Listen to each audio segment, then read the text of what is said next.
Hello दोस्तों, मैं आशीष कुमार अपने YouTube channel Bihar GK tricks में आपका स्वागत करता हूं। आज हम लोग घटनाचक्र समान अध्ययन के अंतर्गत आधुनिक भारत के प्रथम चैप्टर यूरोपीय कंपनियों का आगमन के सभी प्रश्नों को इस वीडियो में पढ़ेंगे। तो यदि आप लोगों ने अब तक हमारा channel Bihar GK tricks subscribe नहीं किया है तो इसे सब्सक्राइब कर लें, साथ ही बेल आइकन को जरूर दबाएँ। तो आइए वीडियो को स्टार्ट करते हैं। तो सबसे पहले हम लोग इसके नोट्स को पढ़ेंगे। तो आइए चलते हैं इसके नोट्स को पढ़ते हैं।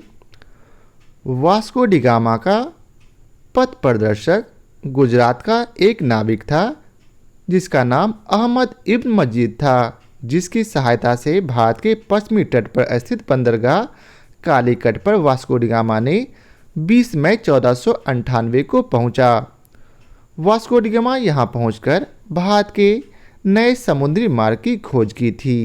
कालीकट के तत्कालीन शासक उस समय जमोरिन थे, जिसने वास्को डी गामा का स्वागत किया। वास्को डी गामा के भारत आगमन से अर्थात भारत आने से पुर्तगालियों एवं भारत के बीच व्यापार के क्षेत्र में एक नए युग का शुभारंभ हुआ था। वास्को डी गामा ने काली मिर्च के व्यापार से 60 गुना अधिक मुनाफा कमाया, जिसके कारण दूसरे पुर्तगाली व्यापारियों को भी प्रोत्साहन मिला था। आगे है 1505 ईस्वी में फ्रांसिस्को द अल्मीरा भारत में प्रथम पुर्तगाली वायसराय एवं गवर्नर बनकर आया था। तो आप लोग याद रखेंगे कि भारत में प्रथम पुर्तगाली वायसराय एवं गवर्नर बनकर कौन आया, तो फ्रांसिस्को द अल्मीरा, जो 1505 ईस्वी में आया था। व्यापारिक हितों के परिप्रेक्ष्य में हिंद महासागर में प्रभुत्व स्थापित करने के लिए अल्मीरा ने ब्लू वाटर पॉलिसी अर्थात नीला जल नीति का प्रतिपादन किया। तो आप लोग इस प्रश्न को भी याद रखेंगे कि नीला जल की नीति अर्थात ब्लू वाटर पॉलिसी का प्रतिपादन किसने किया, तो इसका उत्तर है फ्रांसिस्को द अल्मीरा। वहीं आगे है अल्मीरा के बाद अल्फांसो द अल्बुकर्क 1509 ईस्वी में गवर्नर बनकर आया था। पहला अल्मीरा 1505 में आया था, वहीं अल्बुकर्क 1509 ईस्वी में आया। अल्बुकर्क ने 1510 ईस्वी में बीजापुर के शासक यूसुफ आदिल शाह से गोवा को छीन लिया और अपने अधिकार में कर लिया। इसे भारत में अर्थात अल्बुकर्क को भारत में पुर्तगीज शक्ति का वास्तविक संस्थापक माना जाता है। अल्बुकर्क ने ही 1511 ईस्वी में दक्षिण पूर्व एशिया की महत्वपूर्ण मंडी मलक्का एवं 1515 ईस्वी में फारस की खाड़ी के मुहाने पर स्थित हरमुज पर अधिकार कर लिया। किसने किया, तो अल्बुकर्क ने। आगे है अल्बुकर्क के बाद प्रमुख गवर्नर के रूप में एक नीनो डी कुन्हा था। यह 1529 से 1538 तक गवर्नर रहा। कौन, तो 1529 से 1538 के बीच गवर्नर नीनो डी कुन्हा था। यह भी पुर्तगाली था। आगे है पुर्तगाली यात्री वास्को डी गामा ने भारत के मार्ग की, वहीं मूलतः इटली निवासी था। वास्को डी गामा कहाँ का था, पुर्तगाली का था, लेकिन यह मूलतः इटली का निवासी था तथा स्पेन द्वारा वित्त पोषित यात्री कोलंबस ने ये वास्को डी गामा पुर्तगाली का था जिसने भारत की खोज की, जबकि इटली का निवासी और स्पेन द्वारा वित्त पोषित व्यक्ति कोलंबस था जिसने अमेरिका की खोज की थी। वहीं ऑस्ट्रेलिया की खोज ब्रिटिश के कैप्टन कुक ने किया था। आगे है हॉलैंड के तस्मान ने वान डी मंसलैंड अर्थात वर्तमान तस्मानिया की तथा न्यूजीलैंड की खोज की थी। तो इसे भी आप लोग जरूर याद रखेंगे। आगे है पुर्तगालियों के भारत में प्रथम दुर्ग अर्थात भारत में प्रथम यूरोपीय दुर्ग भी का निर्माण अल्फांसो द अल्बुकर्क ने कराया था, जो कि इस समय गवर्नर नहीं था। इसने कब कराया, तो इसने 1503 ईस्वी में कोचिन में कराया था। आगे है अंजी द्वीप एवं कन्नानोर में पुर्तगाली दुर्गों का निर्माण फ्रांसिस्को द अल्मीरा द्वारा 1505 ईस्वी में कराया था। आगे है मध्यकाल में सर्वप्रथम अर्थात सबसे पहले भारत से व्यापार संबंध स्थापित करने वाले पुर्तगाली ही थे। भारत में यूरोपीय व्यापारिक कंपनियों के आगमन का क्रम है। सबसे पहले भारत में यूरोपीय व्यापारी कौन सबसे पहले आए? सबसे पहले पुर्तगीज आए, उसके बाद डच के बाद अंग्रेज के बाद डेन और लास्ट में फ्रांसीसी आए थे। भारत में पुर्तगाली सबसे पहले 1498 में आए और सबसे अंत अर्थात आखिर में 1961 में वापस भारत से गए थे। वर्ष 1961 में गोवा का पुर्तगाली गवर्नर जनरल मैनुअल एंटोनियो वशालो ए सिल्वा था। कौन था? मैनुअल एंटोनियो वशालो ए सिल्वा, जो कि गोवा का गवर्नर 1558 से 1961 ईस्वी तक था। भारत की स्वतंत्रता प्राप्ति के दौरान गोवा का गवर्नर जनरल जोसेफ फेरेइरा बोशा था। आगे है यूरोपीय शक्तियों में प्रथम अर्थात सबसे पहले पुर्तगाली व्यापारियों ने भारत में सामुद्रिक व्यापारिक केंद्र स्थापित किया। पुर्तगालियों ने 1503 ईस्वी में कोचीन में पहली फैक्ट्री स्थापित की तथा 1505 ईस्वी में कन्नूर में अपनी दूसरी फैक्ट्री स्थापित की थी। आगे है 1534 ईस्वी में पुर्तगालियों ने बंगाल के शासक गियासुद्दीन मोहम्मद शाह से सतगांव और चटगांव में अपनी फैक्ट्री स्थापित करने के लिए अनुमति प्राप्त कर ली थी। आगे है पुर्तगालियों द्वारा हुगली को बंगाल की खाड़ी में समुद्री लूटपाट के लिए अड्डे के रूप में उपयोग किया जाता था। वहीं 1632 ईस्वी में मुगल बादशाह शाहजहां ने हुगली में पुर्तगाली बस्तियों को पूरी तरह से नष्ट कर दिया और 1000 से अधिक अर्थात 1000 से ज़्यादा पुर्तगाली निवासियों को बंदी बना लिया।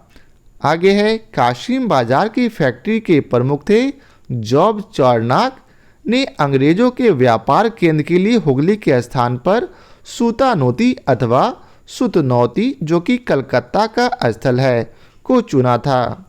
आगे है कोच्चि 1814 ईस्वी में ब्रिटिश उपनिवेश के तहत शामिल हुआ था।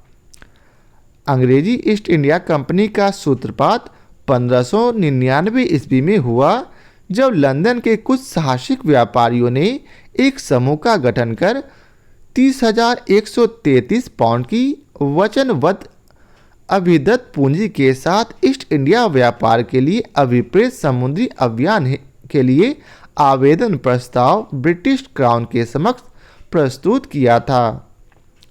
आगे है हालांकि इन साहसिक व्यापारियों के मूल प्रस्ताव को प्रीवी काउंसिल की स्वीकृति नहीं मिल सकी थी तथा अगले वर्ष वे पुनः एकत्र हुए अर्थात जमा हुए और इस बार उन्होंने ब्रिटिश क्राउन को पूर्व सहमति से ईस्ट इंडीज अभियान हेतु जहाज एवं अन्य साजो सामान खरीदने प्रारंभ किए गए तथा अपनी पूंजी को भी बढ़ाकर 68,373 पाउंड उसने कर दिया था। जबकि पहला कितना था?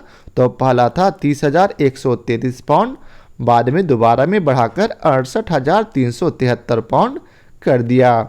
वहीं आगे है 31 दिसंबर 1600 को ब्रिटिश महारानी एलिजाबेथ ने इन्हें the governor and company of merchant of London trading into the East Indies के नाम के तहत रॉयल चार्टर ऑफ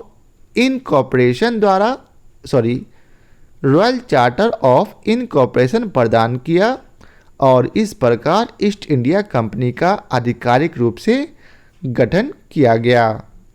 आगे है इस दौरान भारत का बादशाह अकबर था, जिसका शासनकाल 1556 से 1605 है। लिवेंट कंपनी को 1593 ईस्वी में स्थल मार्ग से अर्थात स्थल मार्ग के रास्ते भारत में व्यापार करने का अधिकार पत्र प्राप्त हुआ। जहांगीर के शासनकाल में इंग्लिश ईस्ट इंडिया कंपनी ने सबसे पहले 1611 ईस्वी में मसूलीपट्टनम अथवा मछलीपट्टनम में एक अस्थायी कारखाना की स्थापना किया था। वहीं 1613 ईस्वी में सूरत में स्थापित कारखाना अंग्रेजों का प्रथम अस्थायी कारखाना था। तो आपसे हमेशा पूछा जाता कि अंग्रेजों का भारत में प्रथम अस्थायी कारखाना कहाँ है, तो अंग्रेजों का भारत में प्रथम अस्थायी कारखाना सूरत में 1613 में स्थापित हुआ था, जबकि अस्थायी कारखाना 1611 में ही मसूलीपट्टनम में स्थापित किया गया था। आगे है सूरत में डचों द्वारा फैक्ट्री 1616 ईस्वी में, जबकि फ्रांसीसियों द्वारा 1668 ईस्वी में स्थापित की गई थी। आगे है थॉमस बेस्ट नामक अंग्रेज अधिकारी ने पुर्तगालियों को स्वाली के स्थान पर हराया था। यह भी क्वेश्चन काफ़ी इम्पोर्टेंट है कि पुर्तगालियों को स्वाली के स्थान पर किसने हराया, तो याद रखेंगे थॉमस वेस्ट ने। आगे है 1661 ईस्वी में इंग्लैंड के सम्राट चार्ल्स द्वितीय का विवाह पुर्तगाल की राजकुमारी कैथरीन से होने पर चार्ल्स को बम्बई उपहार के रूप में प्रदान किया गया, अर्थात गिफ्ट के रूप में चार्ल्स को बम्बई दिया गया था, जिसे उन्होंने अर्थात चार्ल्स ने 1668 ईस्वी में मात्र 10 पाउंड वार्षिक किराए पर ब्रिटिश ईस्ट इंडिया कंपनी को दे दिया था। आगे है बम्बई के अंग्रेज गवर्नर जॉन चार्ल्स ने 1688 ईस्वी में बम्बई और पश्चिमी समुद्री तट के मुगल बंदरगाहों का घेरा डाला तथा मक्का जाने वाले हज यात्रियों को बंदी बनाने का प्रयास किया, जिसके फलस्वरूप उसे औरंगजेब ने भारत से निष्कासित अर्थात निकालने का आदेश दे दिया था। आगे है कर्नाटक का प्रथम युद्ध ऑस्ट्रिया के उत्तराधिकार युद्ध, जो कि 1740 ईस्वी में प्रारंभ हुआ था, का मात्र विस्तार मात्र था। आगे है गृह सरकारों की आज्ञा के विरुद्ध ही दोनों दलों ने अर्थात अंग्रेजों और फ्रांसीसियों ने 1746 ईस्वी में युद्ध प्रारंभ कर दिया। अंग्रेज कैप्टन बर्नेट के नेतृत्व में अंग्रेजी सेना द्वारा कुछ फ्रांसीसी जहाज़ों पर अधिकार कर लिया गया, जो कि युद्ध का तत्कालिक कारण बना। आगे है प्रथम कर्नाटक युद्ध के समय ही कर्नाटक के नवाब अनवरुद्दीन ने महफूज खां के नेतृत्व में 10,000 की भारतीय सेना को फ्रांसीसियों पर आक्रमण करने के लिए भेजा था। आगे है कैप्टन पैराडाइज के नेतृत्व में फ्रांसीसी सेना ने अडियार नदी पर स्थित सेंट थॉमे नामक स्थान पर नवाब की सेना को पराजित किया। वहीं आगे है यूरोप में युद्ध बंद होते ही कर्नाटक का प्रथम युद्ध समाप्त हो गया था। आगे है एक्स ला सापेल की संधि, जो कि 1748 में हुई थी। इसी संधि के द्वारा ऑस्ट्रिया के उत्तराधिकार का युद्ध समाप्त हो गया तथा मद्रास अंग्रेजों को पुनः प्राप्त हो गया। आगे है डुप्ले ने पहली बार वे हथकंडे प्रयोग किए जो भारत को जीतने के लिए अंग्रेजों के मार्गदर्शक बने। यह डुप्ले ही थे जिसने पहली बार यूरोपीय सेना को भारतीय राज दरबारों में भारतीय व्यय पर नियुक्त करवाया तथा जिससे पहली बार यूरोपीय हितों के लिए भारतीय राजनीति में हस्तक्षेप किया तथा भारत में यूरोपीय साम्राज्य की नींव रखी गई। तो यह किसकी नीति थी? तो यह ड्यूप्ले की नीति थी, जो कि बाद में अंग्रेजों ने इसे अपना लिया और जिसके कारण यह भारत पर काफ़ी लंबे समय तक शासन किए। आगे है लुई 14वें के मंत्री कॉलबर्ट द्वारा 1664 ईस्वी में फ्रेंच ईस्ट इंडिया कंपनी की स्थापना हुई, जिसे कंपनी देश इंडेस ओरिएंटल्स कहा गया है। फ्रांसीसी कंपनी का निर्माण राज्य द्वारा हुआ, अर्थात उस देश के द्वारा हुआ और राज्य इसका सारा खर्च देता था।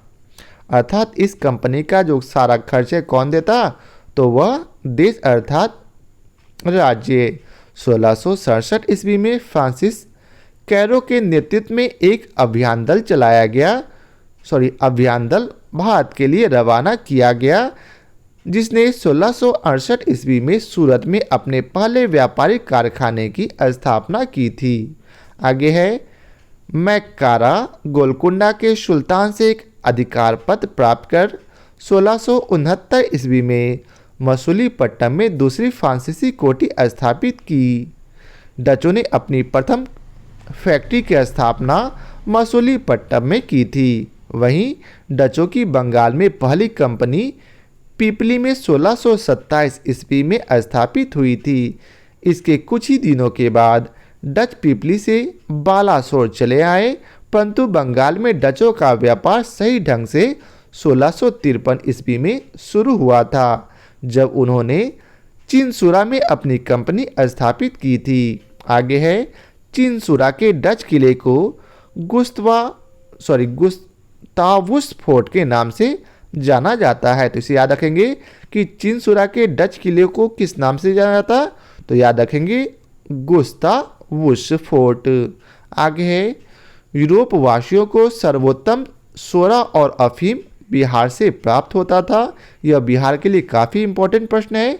आगे है, अंग्रेजी शासनकाल में बिहार अफीम उत्पादन हेतु अर्थात अफीम उत्पादन के लिए प्रसिद्ध था। भारत में यूरोपीय शक्तियों के आगमन का क्रम इस प्रकार है, अर्थात भारत में सबसे पहले पुर्तगीज आए, उसके बाद डच, फिर अंग्रेज के बाद डेन और सबसे लास्ट में फ्रांसीसी आए थे।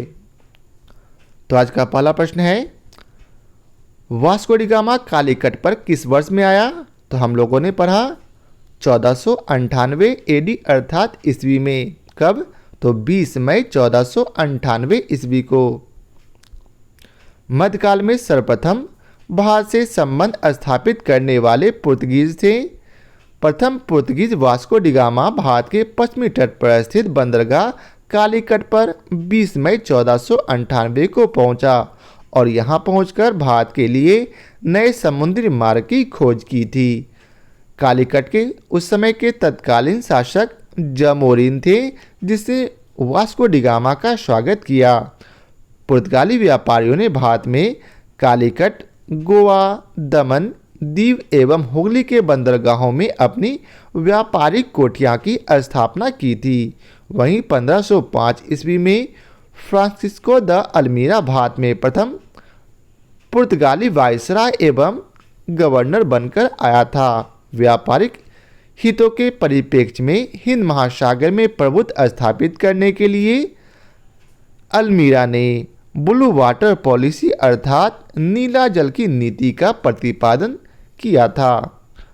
अब दूसरा प्रश्न है, निम्न में से कौन नीला जल योजना अर्थात ब्लू वाटर नीति से संबंधित है? तो अभी जस्ट हम लोगों ने पढ़ा, कौन है? तो द अल्मीरा।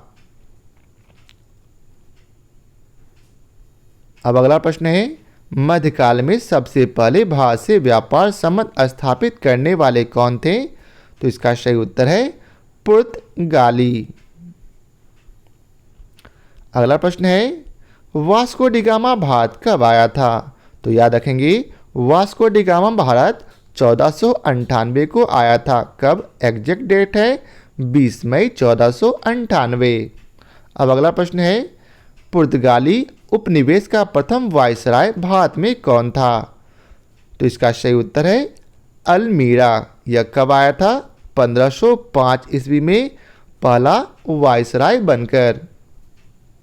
अब अगला प्रश्न है, निम्नलिखित में से किसने वास्को डी गामा का कालीकट में स्वागत किया था? तो किसने किया था? उस समय के तत्कालीन शासक जमोरिन ने। आगे आपको मिलान करना है, तो आइए हम लोग इसका मिलान करते हैं। वास्को डी गामा कहाँ का था? याद रखेंगे, वास्को डी गामा पुर्तगाल का था। वहीं अर्थात 1 का 2 नंबर। क्रिस्टोफर कोलंबस यह कहाँ के थे? तो क्रिस्टोफर कोलंबस यह स्पेन के थे, अर्थात इसका सही उत्तर ऑप्शन 1 है। नेक्स्ट है, कैप्टन कुक कहाँ के थे? तो कैप्टन कुक ब्रिटेन के थे, अर्थात 4 नंबर। और जो बच गया तस्मान हॉलैंड के, अर्थात 3 नंबर। तो सही ऑप्शन है 2 1 4 3। तो आइए चलते हैं मिलाते हैं यह किस में है। तो आप लोग यहाँ देखेंगे ऑप्शन बी में 2 1 4 3 है। अब अगला प्रश्न में चलते हैं। निम्नलिखित में से कौन भारत आने वाला यात्री पुर्तगाल का नहीं था? तो कौन नहीं था? तो यह पीटर मुंडी जो है यह पुर्तगाल देश का नहीं था। पीटर मुंडी 17वीं शताब्दी में भारत आने वाला ब्रिटिश व्यापारी, लेखक एवं यात्री था। चीन की चाय को चखने का उल्लेख करने वाला यह पहला ब्रिटिश नागरिक था। भारत में उसने पटना, आगरा एवं सूरत आदि नगरों की यात्रा की थी, अर्थात घूमा था। आगे है, भारत में पुर्तगाली शक्ति का वास्तविक संस्थापक कौन है? तो आप लोगों ने पढ़ा है पीछे, तो इसका वास्तविक संस्थापक अल्बुकर्क है। अब अगला प्रश्न है, भारत में यूरोपीय शक्तियों के प्रवेश के संदर्भ में निम्न में से कौन सा कथन सही नहीं है? तो कौन सा कथन सही नहीं है? तो इसका सही उत्तर है ऑप्शन ए, क्योंकि पुर्तगालियों ने 1499 में गोवा पर कब्जा नहीं किया था। तो आप लोगों को बताना है कि कब इसने गोवा पर कब्जा किया था, कमेंट में हमें ज़रूर बताएं। अब अगला प्रश्न है, पुर्तगालियों ने भारत में निम्नलिखित में से किस स्थान पर प्रथम दुर्ग का निर्माण किया था? तो इसका सही उत्तर है कोचीन में। पुर्तगालियों के भारत में प्रथम दुर्ग का निर्माण अल्फांसो द अल्बुकर्क ने 1503 ईस्वी में कोचीन में कराया था, जबकि यह उस समय का गवर्नर नहीं था। आगे है, किन यूरोपियों ने भारत में प्रथमतः सामुद्रिक व्यापारिक केंद्र स्थापित की थी? तो किसने किया था? तो सबसे पहले पुर्तगाली ने भारत में प्रथमतः सामुद्रिक व्यापारिक केंद्र की स्थापना की थी। अब अगला प्रश्न है, बंगाल की निम्नलिखित फैक्ट्रियों में से एक जो पुर्तगालियों द्वारा स्थापित की गई वह कौन थी? तो वह हुगली थी। पुर्तगाली गवर्नर नीनो डी कुन्हा ने मद्रास के नज़दीक सेंथोमी और बंगाल में हुगली के नज़दीक पुर्तगाली बस्ती स्थापित कर भारत के पूर्वी समुद्री तट की ओर पुर्तगाली वाणिज्य का विस्तार किया था। 1534 ईस्वी में पुर्तगालियों ने बंगाल के शासक गियासुद्दीन महमूद शाह से सतगांव और चटगांव में अपनी फैक्ट्री स्थापित करने की अनुमति प्राप्त कर ली थी। इसके बाद संपूर्ण बंगाल अर्थात पूरे बंगाल में अनेक पुर्तगाली बस्तियों की स्थापना की गई। चटगांव, जिसे पुर्तगाली महान बंदरगाह के रूप में अभिहित करते थे, उनके द्वारा प्रयुक्त किया जाता रहा, किंतु 16वीं सदी अर्थात 16वीं शताब्दी में सतगांव का पतन हो गया और उसका स्थान हुगली ने ले लिया। चिंसुरा में डचों ने गुस्तावुस किले का निर्माण कराया था। श्री रामपुर डेनिश का प्रमुख केंद्र था। आगे है, पौंडीचेरी के संदर्भ में निम्नलिखित कथनों पर विचार कीजिए और बतलाना है कि कौन सा कथन सही है। तो इसमें केवल कथन एक सही है, अर्थात पौंडीचेरी पर कब्जा करने वाले पहली यूरोपीय शक्ति पुर्तगाली थे। पौंडीचेरी में प्रथम अर्थात सबसे पहले पुर्तगालियों ने अपना उपनिवेश स्थापित किया था। पौंडीचेरी में इसके बाद डेन्स और डचों ने अपनी व्यापारिक कोठियां स्थापित की थी, जिसके बाद 1673 ईस्वी में फ्रांसीसियों ने यहां अपनी बस्ती स्थापित की। अंग्रेजों ने भी पौंडीचेरी पर 1793 ईस्वी में कब्जा कर लिया और फिर 1814 ईस्वी में हुई पेरिस की संधि के तहत इसे फ्रांस को सौंप दिया। इस प्रकार कथन केवल एक सही है। अब अगला प्रश्न है, हुगली को बंगाल की खाड़ी में समुद्री लूटपाट के लिए किसने अड्डा बनाया था? तो किसने? तो इसका उत्तर है पुर्तगाली ने।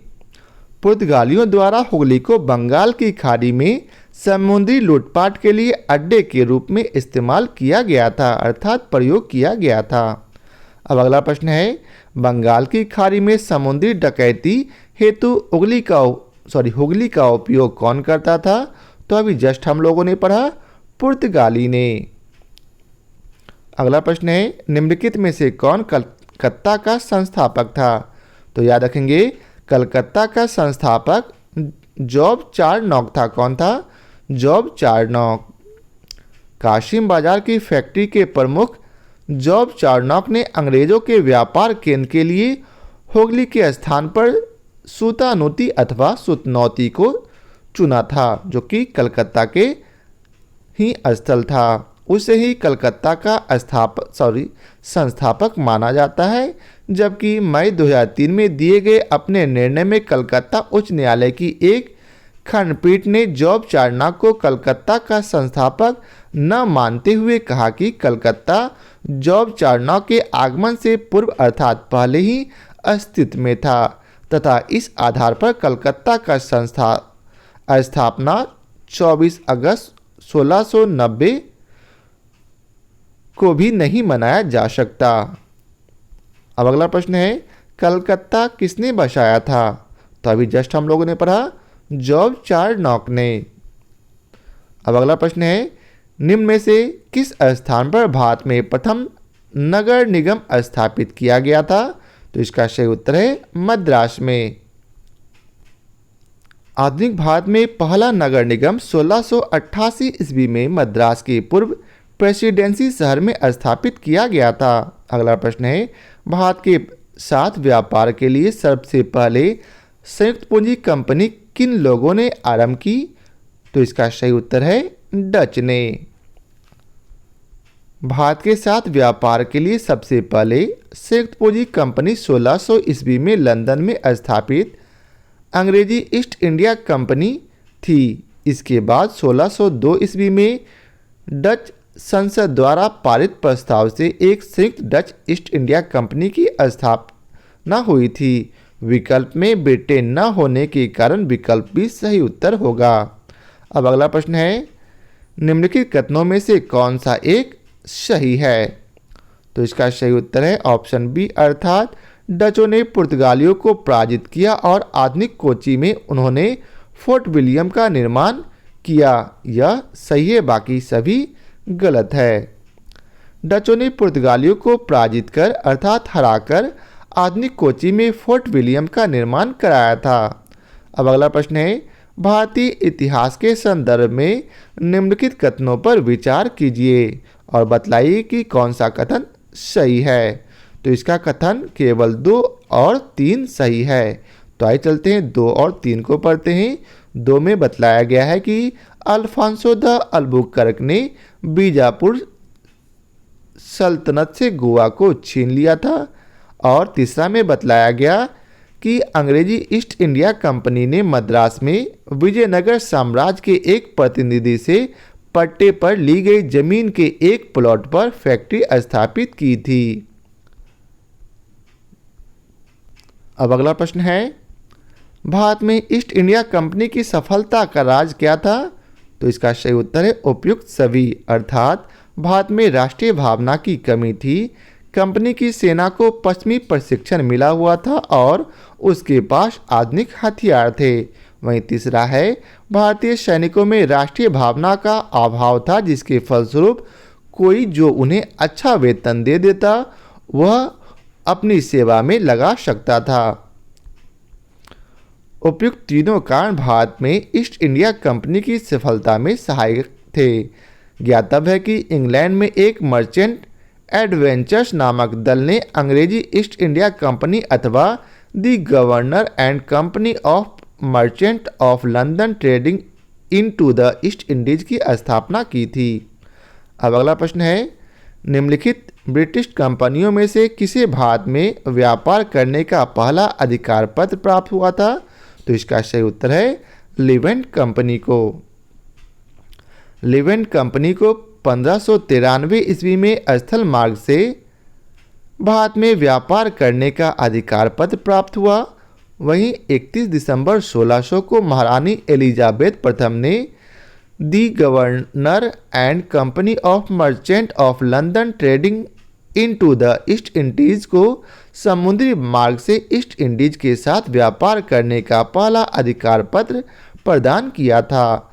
वहीं 1702 ईस्वी में इन्हें न्यू कंपनी तथा महारानी एनी के साथ मिलकर एक त्रिपक्षीय इकरारनामा किया, जिसके तहत पुराना कंपनी 7 साल के भीतर खुद को बंद कर देगी तथा 1709 में दोनों कंपनियां मिलकर नए नाम united company of merchant of England trading to the East Indies के नाम से अपने व्यापार को बढ़ाएगी। यह कंपनी सामान्यतः ईस्ट इंडीज कंपनी के नाम से प्रसिद्ध हुई। अब अगला प्रश्न है, लंदन में ब्रिटिश ईस्ट इंडिया कंपनी के गठन के समय भारत का निम्नलिखित में से कौन बादशाह था? तो इसका सही उत्तर है अकबर। ब्रिटेन के कुछ व्यापारियों ने पूर्व के देशों के साथ व्यापार करने के आशय से 1600 ईस्वी में एक कंपनी का गठन किया, जिसका नाम governor and company of merchant of London trading into the East Indies रखा गया। इस दौरान भारत का बादशाह अकबर था, जिसका शासनकाल 1556 से 1605 ईस्वी था। अगला प्रश्न है, किस मुगल सम्राट के काल में इंग्लिश ईस्ट इंडीज कंपनी ने भारत में सबसे पहले कारखाना स्थापित किया? तो इसका सही उत्तर है जहांगीर के। जहांगीर के शासनकाल में इंग्लिश ईस्ट इंडिया कंपनी ने सबसे पहले 1611 ईस्वी में मसूलीपट्टनम अथवा मछलीपट्टनम में एक अस्थायी कारखाना की स्थापना की और 1613 ईस्वी में सूरत में इसने अस्थायी कारखाना की स्थापना की थी। अब अगला प्रश्न है, भारत में 1613 ईस्वी में अंग्रेजों ने अपनी पहली फैक्ट्री कहाँ स्थापित की? तो अभी जस्ट हम लोगों ने पढ़ा सूरत में। ये ऊपर जो लिखा है वही है। अब अगला प्रश्न है, निम्नलिखित में से किस अंग्रेज अधिकारी ने पुर्तगालियों को स्वाली के स्थान पर हराया था? तो किसने हराया था? याद रखेंगे थॉमस बेस्ट ने। अब अगला प्रश्न है, 17वीं शताब्दी के पहले चतुर्थांश में निम्नलिखित में से कहाँ इंग्लिश ईस्ट इंडिया कंपनी का कारखाना स्थित था? तो कहाँ था? तो इसका सही उत्तर है केवल भरूच में, अर्थात ऑप्शन ए केवल सही है। 17वीं शताब्दी के पहले चतुर्थार्ध अर्थात 1625 ईस्वी तक ईस्ट इंडिया कंपनी ने सूरत में, भरूच, बुरहानपुर, अहमदाबाद और आगरा में अपने कारखाना स्थापित कर लिए थे। अब अगला प्रश्न है, ईस्ट इंडिया कंपनी की प्रथम फैक्ट्री कहाँ स्थापित की गई? तो इसका सही उत्तर है सूरत में। कब किया गया था? 1613 ईस्वी को। अब अगला प्रश्न है, निम्नलिखित यूरोपीय व्यापारिक कंपनियों में से किसने सूरत में सबसे पहले अपना कारखाना स्थापित किया? तो इसका सही उत्तर है अंग्रेजों ने। यूरोपीय व्यापारिक कंपनियों में से ब्रिटिश ईस्ट इंडिया कंपनी ने सबसे पहले सूरत में फैक्ट्री स्थापित की। वहीं 1613 ईस्वी में जहांगीर ने अंग्रेजों को सूरत में अस्थायी कारखाना स्थापित करने की अनुमति प्रदान कर दी थी। सूरत में डचों के द्वारा फैक्ट्री 1616 ईस्वी में, जबकि फ्रांसीसियों द्वारा 1668 ईस्वी में स्थापित की गई थी। उल्लेखनीय है कि ईस्ट इंडिया कंपनी ने सबसे पहले 1611 ईस्वी में मसूलीपट्टनम में अपना कारखाना स्थापित किया था, जो कि अस्थायी था। इन्होंने अपना पहला अस्थायी कारखाना 1613 ईस्वी में सूरत में ही स्थापित किया था। फ्रांसीसियों ने भी अपना प्रथम कारखाना 1668 ईस्वी में सूरत में ही स्थापित किया था। अब अगला प्रश्न है, वर्ष 1613 ईस्वी में अंग्रेजी ईस्ट इंडिया कंपनी को कहाँ एक कारखाना अर्थात व्यापार स्थल स्थापित करने की अनुमति मिली? तभी जस्ट हम लोगों ने पढ़ा सूरत में। आप लोगों को बतलाना है कि यह अनुमति किसने प्रदान किया था? तो इसका उत्तर आपको नंबर के साथ हमारे कमेंट बॉक्स में उत्तर देना है। अब अगला प्रश्न है, ईस्ट इंडिया कंपनी के प्रारंभिक दौर में वेस्टर्न प्रेसिडेंसी कहाँ थी? तो इसका सही उत्तर है सूरत में। ईस्ट इंडिया कंपनी ने आरंभ में सूरत को प्रेसिडेंसी बनाया था, बाद में यह बॉम्बे स्थानांतरित अर्थात बदलकर बॉम्बे कर दिया गया। अगला प्रश्न है, ब्रिटिश ईस्ट इंडिया कंपनी ने बम्बई किससे लिया था? तो इसका सही उत्तर है पुर्तगालियों ने। कैसे? तो दहेज के स्वरूप में ब्रिटिश ईस्ट इंडिया कंपनी ने बम्बई पुर्तगालियों से लिया था। 1661 ईस्वी में इंग्लैंड के सम्राट चार्ल्स द्वितीय थे, जिनका विवाह पुर्तगाल की राजकुमारी कैथरीन से हुआ था, जिसके फलस्वरूप पुर्तगालियों ने बम्बई उपहार स्वरूप प्रदान किया था, जिसे उन्होंने 10 पाउंड वार्षिक किराए पर 1668 ईस्वी में ब्रिटिश ईस्ट इंडिया कंपनी को दे दिया था। आगे है, निम्नलिखित में से किस वर्ष प्रयागराज के किले पर अंग्रेजों का अधिकार स्थापित हुआ? तो इसका सही उत्तर है 1797 ईस्वी को। अवध के नवाब सादत अली ने 1797 ईस्वी में प्रयागराज का किला अंग्रेजों को सौंप दिया था। अब अगला प्रश्न है, ईस्ट इंडिया कंपनी के किस अंग्रेज गवर्नर को औरंगजेब द्वारा भारत से निष्कासित अर्थात निकाल दिया गया? तो इसका सही उत्तर है सर जॉन चाइल्ड को। बम्बई के अंग्रेज गवर्नर जॉन चाइल्ड ने 1688 ईस्वी में बम्बई और पश्चिमी समुद्री तट के मुगल बंदरगाहों का घेरा डाला तथा मक्का जाने वाले हज यात्रियों को बंदी बनाने का प्रयास किया था, जिसके उपरांत उसे औरंगजेब ने भारत से निकालने का आदेश दे दिया और मुगल शासक औरंगजेब के सामने उसे विवश होना पड़ा और लास्ट में उसे माफ़ी मांगनी पड़ी। अब अगला प्रश्न है, निम्नलिखित में से प्रथम कर्नाटक युद्ध का कौन सा तत्कालिक कारण था? तो इसका सही उत्तर है अंग्रेजों द्वारा फ्रांसीसी जहाज़ों का अधिग्रहण। कर्नाटक का प्रथम युद्ध ऑस्ट्रिया के उत्तराधिकार युद्ध, जो कि 1740 ईस्वी में आरंभ हुआ था, का मात्र विस्तार मात्र था। गृह सरकारों की आज्ञा के विरुद्ध ही दोनों दलों ने अर्थात अंग्रेजों एवं फ्रांसीसियों ने 1746 ईस्वी में युद्ध प्रारंभ कर दिया। अंग्रेज कैप्टन बर्नेट के नेतृत्व में अंग्रेजी सेना के द्वारा कुछ फ्रांसीसी जहाज़ों पर कब्जा कर लिया गया और युद्ध का तत्कालिक कारण यही बना था। आगे है, कर्नाटक युद्ध किन किन के मध्य लड़ा गया? तो कर्नाटक का युद्ध अंग्रेजों और फ्रांसीसी के युद्ध लड़ा गया। आगे है, आगे आपको मिलान करना है, तो आप लोग चाहे तो इसका मिलान कर लेते हैं, कर लीजिए। हम लोग डायरेक्ट इसके उत्तर पर चलते हैं। प्रथम कर्नाटक युद्ध एक्स-ला चैपल की संधि से अंत हुआ था, वहीं तृतीय कर्नाटक युद्ध पेरिस की संधि से अंत हुआ था। द्वितीय कर्नाटक युद्ध अनिर्णायक रहा था, जबकि प्रथम मैसूर युद्ध में ब्रिटिश की हार हुई थी। और किसकी जीत हुई? हैदर अली की। अब अगला प्रश्न है, निम्नलिखित में से कौन सा एक सही सुमेलित नहीं है? तो इसका सही उत्तर है ऑप्शन बी, कर्नाटक का द्वितीय युद्ध 1750 से 52 के बीच नहीं हुआ था। तो आइए जानते हैं कब हुआ था।